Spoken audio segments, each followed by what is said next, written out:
The war in Ukraine, the biggest conflict in Europe since World War II, has now entered into its fourth year of devastation. And after all of this time since the Russian army first launched its all-out invasion, Ukraine now stands in the most precarious position it's been in since the war's early opening days. Following an explosive meeting between Donald Trump and Volodymyr Zelensky in the White House at the end of February, Trump instructed the United States to temporarily sever all of its military aid and intelligence sharing with the Ukrainians as an apparent pressure tactic to try and force Ukraine into accepting some kind of a peace settlement with Russia. After Ukraine then indicated that it was open to a temporary 30-day ceasefire agreement with Russia a few days later, the US military aid and intelligence sharing was restored again. But the Trump administration also showed the Ukrainians that for the next 4 years of this administration, the United States will no longer be as reliable of a partner as they used to be, and that their aid and intelligence sharing could always be withdrawn again in the future over some other issue. During those 6 days, when American intelligence sharing to Ukraine was halted, the Russians and their North Korean allies managed to make enormous tactical breakthroughs against Ukraine's occupied area in Russia's Kursk province, threatening to encircle around 10,000 of Ukraine's most elite soldiers in the Kursk theater in the process, and prompting high-level calls within the Ukrainian military to abandon the Kursk operation before it became too late. If the worst indeed comes to pass for Ukraine and they are forced to abandon their hold in Kursk because of this, those 6 days of halted American intelligence sharing with Ukraine may have just cost them their biggest bargaining chip that they had acquired during the entire war, because Ukraine had been hoping to exchange their occupied territory in Kursk for Russian-occupied territory in Ukraine. If they end up losing all of it, Ukraine will be placed into an even worse negotiating position than they were in beforehand, with no occupied Russian territory left to exchange for any occupied Ukrainian territory. The past 3 years of total war resisting Russia's invasion have wrought absolutely horrific costs upon Ukrainian society. Near the 3-year anniversary mark of the invasion in February of 2025, President Zelensky himself claimed that more than 46,000 Ukrainian soldiers have been killed in action since the invasion began, an almost certainly optimistic count. The Wall Street Journal published a claim in September of 2024 that as many as 80,000 Ukrainian soldiers have been killed during the war and another 400,000 others wounded, while The Economist published a similar report in November of 2024, which concluded somewhere between 60,000 and 100,000 killed and 400,000 wounded. If those reports from the Wall Street Journal and The Economist are even remotely accurate, it indicates that nearly 1 in every 20 fighting-age men in Ukraine have been either killed or wounded during the invasion over the past 3 years. An absolutely grisly statistic.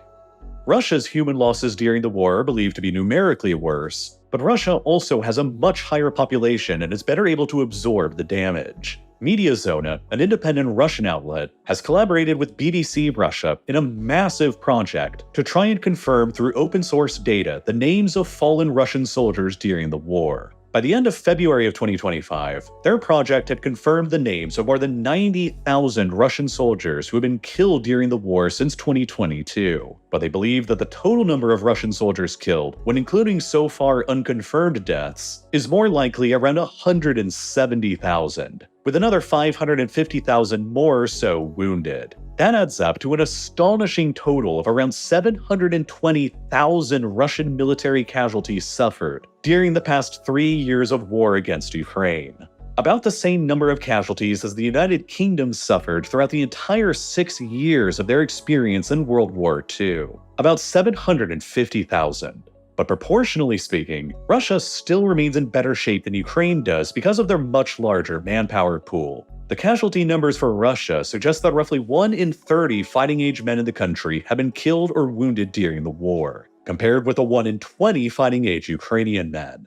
The fighting in the war has also consistently been getting more violent and intense with every passing year, despite little territorial changes along the front line making headlines. Across 2022, it's estimated that around 20,000 Russian soldiers were killed in action. Across 2023, another 50,000 more. And across 2024, Russia is estimated by the Mediazona and BBC Russia report to have suffered around 100,000 soldiers killed in action, and more than 300,000 others wounded just to capture an amount of land in Ukraine, about the equivalent size of the US state of Rhode Island across the Eastern Front.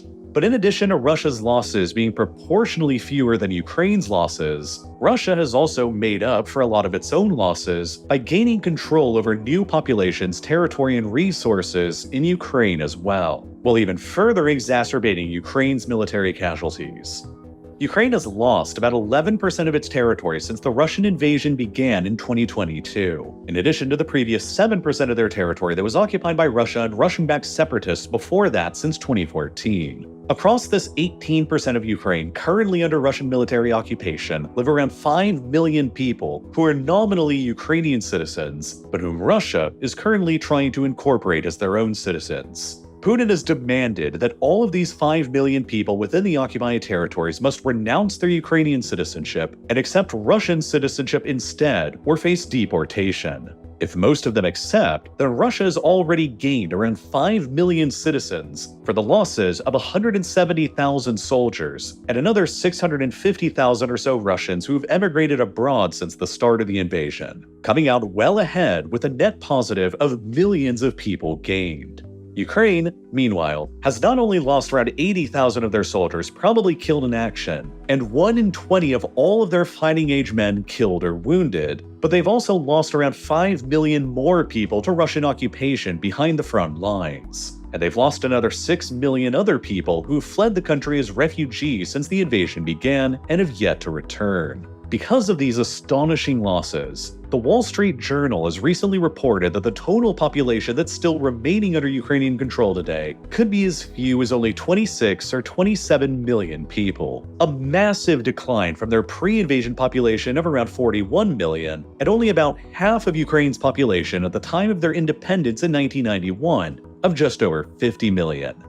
And in addition to their catastrophic losses in people and territory, Ukraine has suffered enormous blows to their infrastructure as well. On the occasion of the 3-year anniversary of the beginning of the invasion, the United Nations released an updated report that concluded that the cost of rebuilding Ukraine and reviving its economy after the war concluded now stands at approximately $524 billion US, nearly 3 times greater than Ukraine's entire economic output for 2024. It will simply be impossible for Ukraine to ever rebuild itself and to ever recover from this catastrophic war without massive outside support and without firm outside security guarantees to deter the Russians from ever attacking the country again. But with further American support for Ukraine seeming shaky now, the question has to be raised. How badly has this war doomed Ukraine's future? And does Ukraine even have any chance at becoming a viable, prosperous state going forward? For starters, up until the Trump administration ordered the temporary halt in aid and intelligence sharing to Ukraine, the United States and Europe had been providing roughly equal amounts of military aid to Ukraine in lockstep with each other. According to the Kiel Institute for the World Economy, a German company that tracks international aid to Ukraine, the US had provided Ukraine with about $67 billion worth of military aid, while Europe, including the UK, had provided them with about $65 billion worth. If the US under the Trump administration eventually ends their military support to Ukraine permanently, it'll effectively blow up what's historically been half of Ukraine's outside military support in the process. In many ways, though, that won't actually be as catastrophic for Ukraine as it might initially sound. European artillery production, for one thing, has dramatically ramped up in scale since the start of the invasion, and is now high enough to nearly match all of Ukraine's wartime needs. According to data from the Center for Strategic and International Studies, Europe is on track to produce about 2 million artillery shells for Ukraine this year through 2025, while the US is expected to only produce about 850,000 shells. European artillery production is, at this point, already more important to Ukraine than American artillery production. And yet, even still, European and American artillery production combined is still lower than Russian artillery production, because Russia is projected to produce about 4 million artillery shells through 2025, double what the Europeans are collectively producing. American artillery would help, of course, but it will not be as decisive as European artillery is now. Moreover, the most important weapon in this war has evolved away from artillery in the opening days to drones today, and Ukraine is almost entirely self-sufficient in drones now. By some estimates, explosive first-person view or FPV drones now account for around 70% of Russian casualties on the battlefield, and more than 90% of the drones that Ukraine is currently deploying on the front lines are being built domestically within Ukraine by hundreds of state and private manufacturers. In 2024, the Ukrainians built 1.2 million of their own drones for use in the war. And in 2025, they're currently on track to produce around another 4 million more drones, all on their own. The Europeans can also help aid Ukraine's drone production even further, by offering to help them with manufacturing engines for long-range and bigger payload capacity drones at a much higher rate. So, here again, the halt in US military aid would not be especially catastrophic for Ukraine's drone war. But one major piece of US military aid that would be effectively impossible for Ukraine and Europe to replace is America's advanced anti-air systems, especially their Patriot surface-to-air missile system.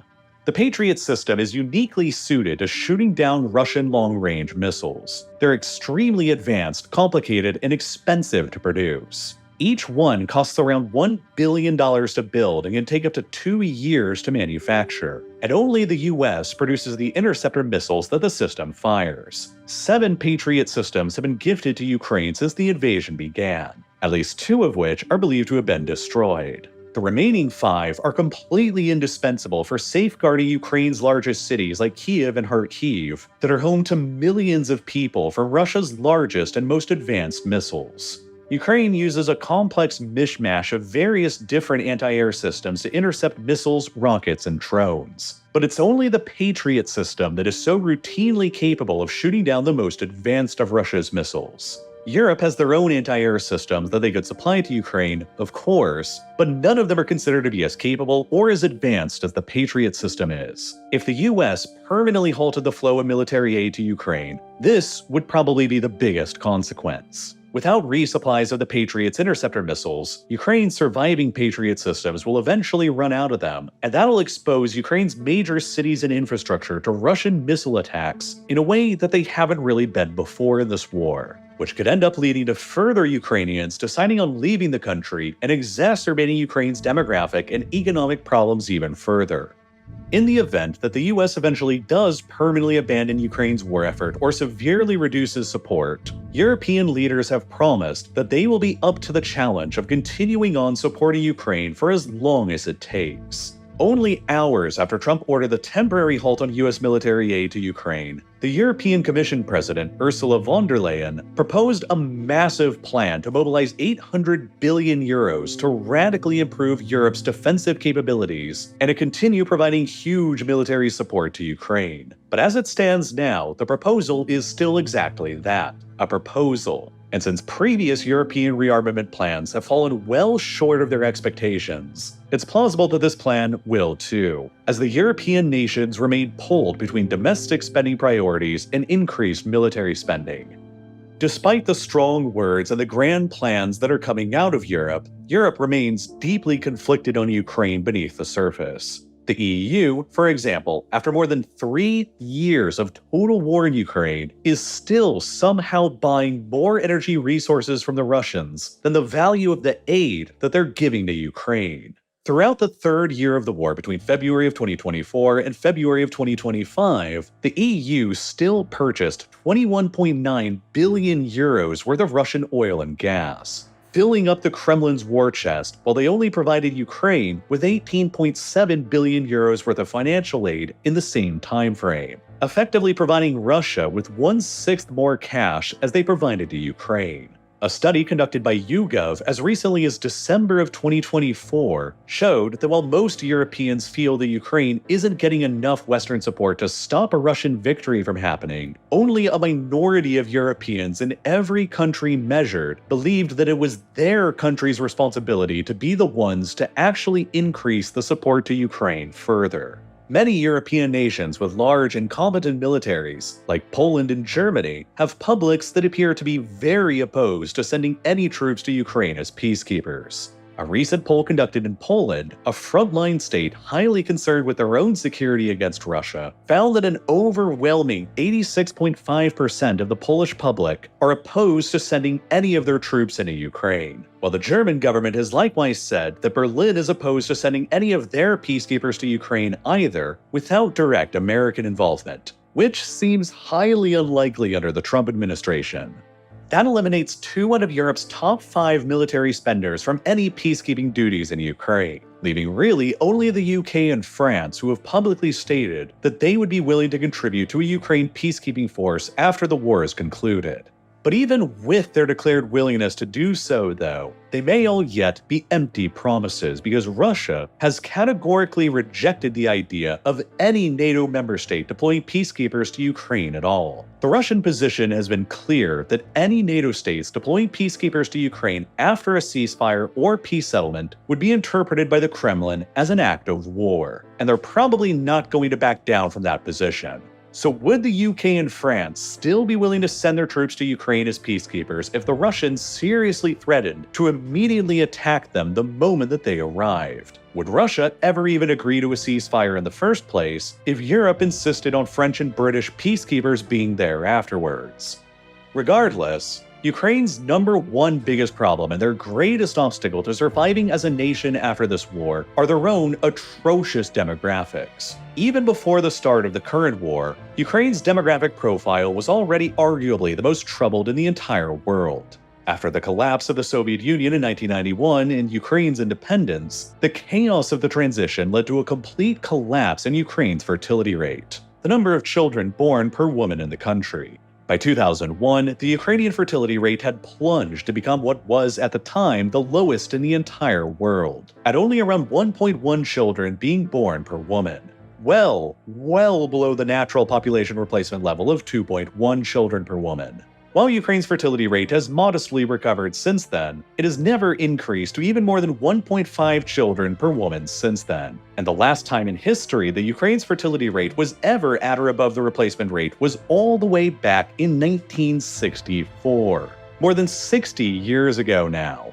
In literally every single year since the start of Ukraine's independence in 1991, more people have died or left the country than have been born in it, which has led to Ukraine steadily losing population every single year without pause ever since. Now, during the chaos of war, this demographic doom enveloping Ukraine has gotten even worse. The fertility rate has now fallen beneath 1 child per woman in the country for the first time according to data from the UN Population Fund in 2024, while Ukraine now simultaneously experiences the unfortunate distinction of having both the world's lowest birth rate and the world's highest mortality rate, with 3 times as many deaths taking place in Ukraine through 2024 as births. As a result of this, Ukraine's population pyramid today looks something like this, with a chasm of young people between their late teens and 30s who were born in the 1990s and the early 2000s. This is why the Ukrainian government has always resisted calls to lower their conscription age to include this demographic. At the onset of the war, Ukraine refused to expand the military conscription age to men younger than the age of 27, and they only reluctantly reduced the conscription age down to 25 years old in 2024. Throughout the entire war, Ukraine has never forcibly conscripted from the manpower pool that would normally provide the nation with its very best soldiers, young men between 18 and 24, because they are literally the smallest age cohort in Ukraine today. To call them all up for war en masse would risk annihilating Ukraine's considerably smaller younger generation, which could doom Ukraine's ability to ever recover from the war permanently. Ukraine has thus been faced with an almost impossible choice to make ever since the invasion began. Concede territorial and sovereignty losses to Russia and spare their youth's future, or commit their youth to the war to gamble on a better outcome and risk destroying their future for good if the gamble goes badly. To make matters even worse for Ukraine's demographic future, the vast majority of the estimated 6 million Ukrainians who have left the country since the invasion began were women of childbearing age and children themselves, the majority of whom now do not have plans to ever return. With the loss of 5 million Ukrainians behind the front lines and the losses of tens of thousands of soldiers and civilians at a minimum, Ukraine's future will be incredibly challenging if they fail to attract most of the 6 million refugees outside of the country to return back after the war is over. Without most of them returning, Ukraine's economic redevelopment will be permanently stunted by chronic labor shortages and a smaller manpower base for the army to defend against another Russian attack in the future. This is Ukraine's single biggest problem for its future, and the issue from which all other problems stem. The country will only have a very narrow window of opportunity provided to it after the war is over to attract most of its diaspora back, or else it'll probably experience stagnation or even further decline for decades, as evidenced by the example of Bosnia. Bosnia was torn apart by a horrendous civil war in the early 1990s that saw around 1 million people fleeing the country as refugees, or just over 20% of the country's pre-war population. While most of these people eventually did end up returning back to Bosnia after the end of the war, the country has still struggled with its labor force and its population growth ever since. Younger and more educated Bosnians have remained more likely to emigrate away from the country ever since, which has led to a chronic brain drain and skill gap affecting the country's economy, leading to almost constant economic stagnation in Bosnia. After 2010, 15 years after the war had ended, the emigration rate out of Bosnia has actually steadily increased, and a survey in the country as recently as 2019 showed that more than a third of Bosnians still wanted to permanently leave the country for good. As a result, Bosnia initially began recovering some of its population after the end of the war, until it started sputtering and stagnating in the later 2000s. And it's been faced with continuous population decline every year since 2009 now. If Ukraine fails to attract back most of its refugees after the war is concluded, it might be doomed to follow a similar long-term trajectory of stagnation as Bosnia has after the end of its war. And in order to do that, Ukraine will need to be stable with security guarantees from outside powers that will help give most of the refugees confidence that another war won't explode again shortly after they return. But so far, nobody has appeared willing to truly give Ukraine those ironclad security guarantees. And that's why Ukraine is so eager to go about and try and acquire them. They know that without them, they stand little chance at attracting most of their diaspora refugee population from ever returning again. And with that, little hope of ever recovering their economy and building a better future.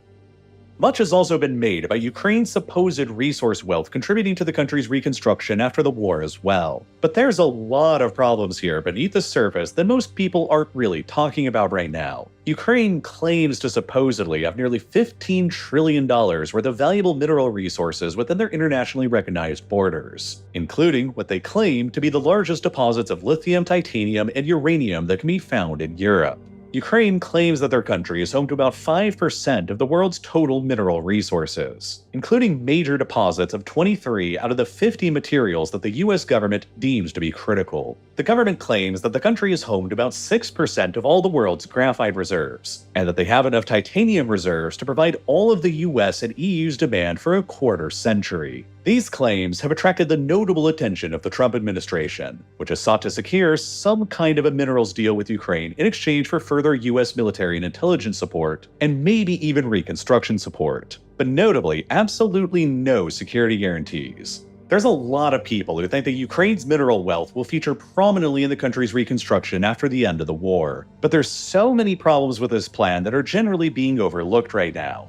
For one thing, the exact extent of Ukraine's mineral resources is based on very limited data. The last known actual assessment of Ukraine's potential mineral resources that all of these claims are being based on today was conducted between the 1960s and the 1970s during the Soviet era, with old, outdated exploration techniques and technologies. Ukraine might not actually have as many valuable mineral resources as they claim to have. Even worse, a very significant amount of these claimed resources are currently behind the front lines within Russian-occupied territory. It's been estimated that roughly 53% of all of Ukraine's potential mineral resources surveyed during the Soviet era are currently within the Russian-occupied parts of the country, which is far from a coincidence. A major wartime objective of Russia's has without a doubt been to seize as much of Ukraine's valuable resources as possible to further cripple the country's future and to force them into bending the knee to Moscow. Out of all of Ukraine's most valuable provinces in terms of potential mineral wealth concentration, the Donetsk province is the single most valuable one, and the one that has not coincidentally experienced the most ferocious fighting of this entire war. And while the Dnipropetrovsk province is the second most valuable in terms of potential minerals, the Luhansk province is the third most potentially valuable, which Russia's forces have almost entirely occupied as well. Moreover, Russian forces have also managed to occupy more than 56% of Ukraine's hard coal reserves as well, which are heavily concentrated within the industrial Donbass region. Ukraine's hard coal reserves before the war were the sixth largest in the world, that heavily contributed to the country's energy profile. But with more than half of those reserves lost now, Russia has managed to increase their own hard coal reserves to jump from 5th place globally into 4th place globally ahead of Australia, while Ukraine has probably plummeted from 6th place globally down to 10th place, with fewer hard coal reserves still remaining within their controlled territory than Poland. Ukraine has also lost an estimated 20% of their potential natural gas fields and 11% of their potential oil fields to the Russians as well, further restricting the resources that they'll have access to recover after the war is over. The Trump administration has been attempting to bully themselves into some kind of American access to these potential Ukrainian minerals as a kind of after-the-fact repayment for past and future US military and intelligence support. But it's also not clear how much this potential deal is factoring in that most of those potential mineral resources are behind the Russian side of the front line currently. Ukraine's potential minerals are also almost entirely untapped right now, due to years of uncertainty over the conflict with Russia and a litany of internal problems within Ukraine, ranging from corruption to the aforementioned demographic issues. Starting up the mines to even begin extracting these potential mineral resources will be a massive project that'll take years to accomplish and huge piles of capital to get going. Worldwide, it takes an average time span of 18 years to actually develop a mine, and it usually costs anywhere between $500 million and $1 billion to do so. Then, after all that time and money just to get it up and running, a mine can then run for well over 50 years. Committing to building a mine therefore requires anyone to have a massive amount of confidence in the location's long-term stability. Since much of the remaining potential mineral resource location sites in Ukraine, under Ukrainian control, are so near to the existing front line in Ukraine, and since the war between Russia and Ukraine has really been ongoing for 11 years now, ever since 2014, even if a ceasefire is managed to be reached, will any potential investors actually be that confident in going in to build out these mines? Will anyone be confident enough in the war actually being over for good to risk billions of dollars in investment? Ukraine's ability to actually fully exploit these potential minerals is further undermined by the country's probable labor shortages that it'll experience after the war because of their catastrophic demographic issues. And then, to still make the situation somehow even worse, you have to realize that mining is also just an extremely energy-intensive activity to perform. Worldwide, the mining industry alone takes up around 38% of global industrial energy usage every year, while it further takes up about 15% of total global electricity consumption. And Ukraine's electricity infrastructure has been catastrophically damaged by this war. Russian forces have carried out more than 1,000 documented attacks against Ukraine's power grid since the invasion began, with the attempt to destroy as much of it as possible. While several of Ukraine's most important power and substations have also been directly occupied by the Russians as well.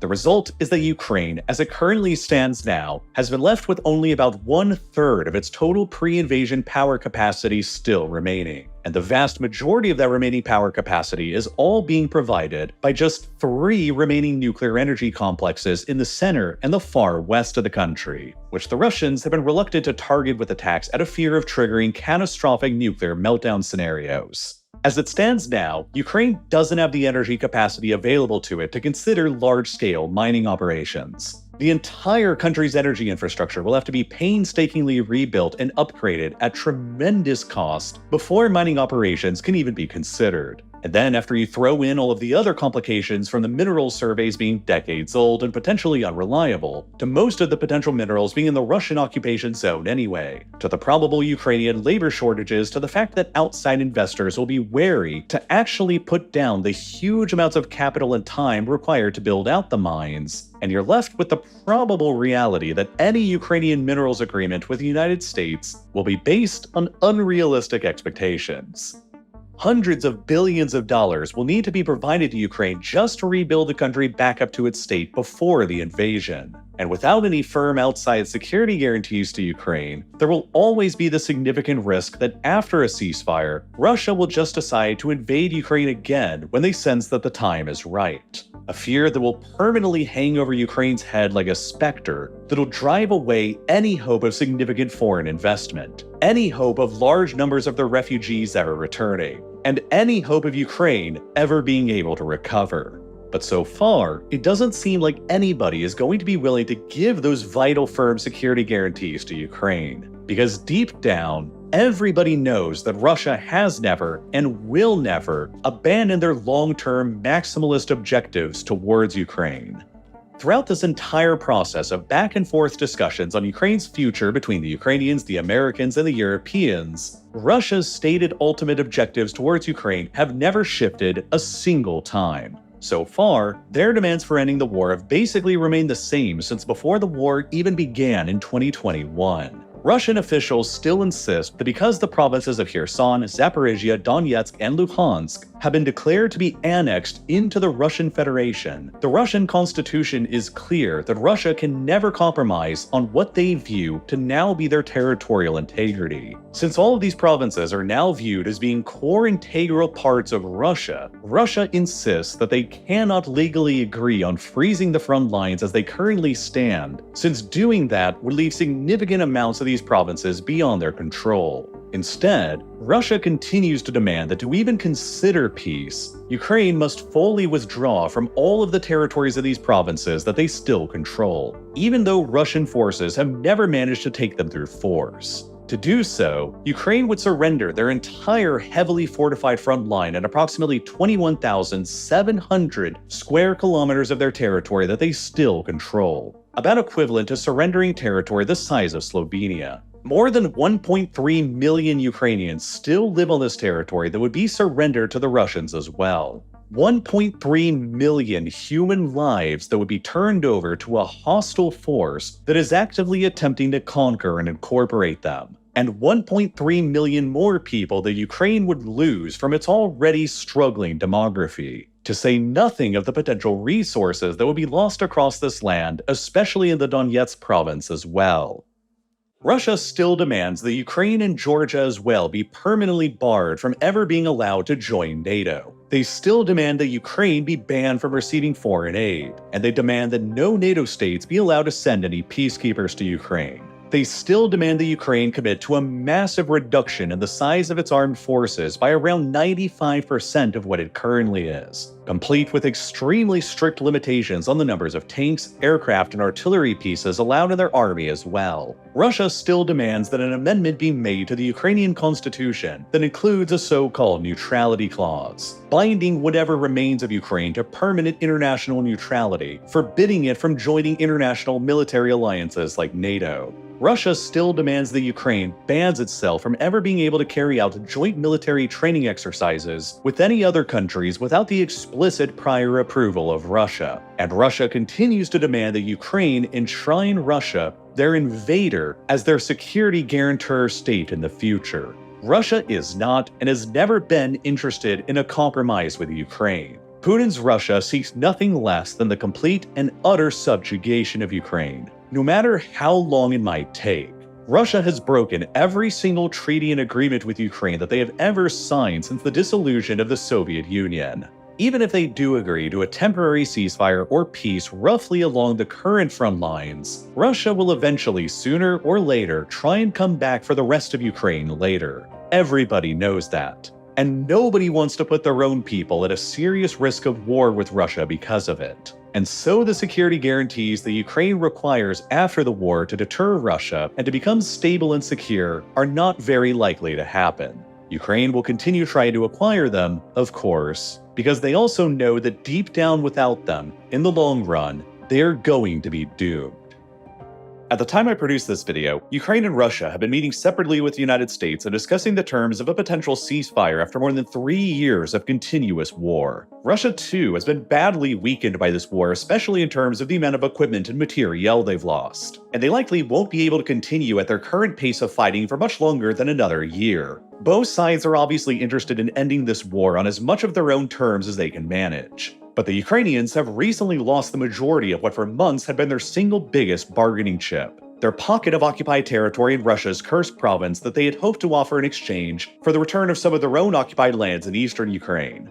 Initially, the Ukrainian armed forces managed to quietly gather together around 10,000 of some of the most veteran elite units across the border over last summer. And then they launched the largest ground invasion into Russia since the Second World War last August. The operation sought to acquire as much Russian territory as possible in order to give Ukraine more negotiating leverage, and it sought to divert as many Russian resources as possible away from the critical Eastern Front, where Russian forces have been making sustained, slow, but grinding gains. Initially, this new Ukrainian offensive into Kursk proved successful, as it caught the Russians in the area almost completely off guard, which led to the Ukrainians overrunning around 1,000 square kilometers of Russian territory in Kursk within only the first week of its beginning.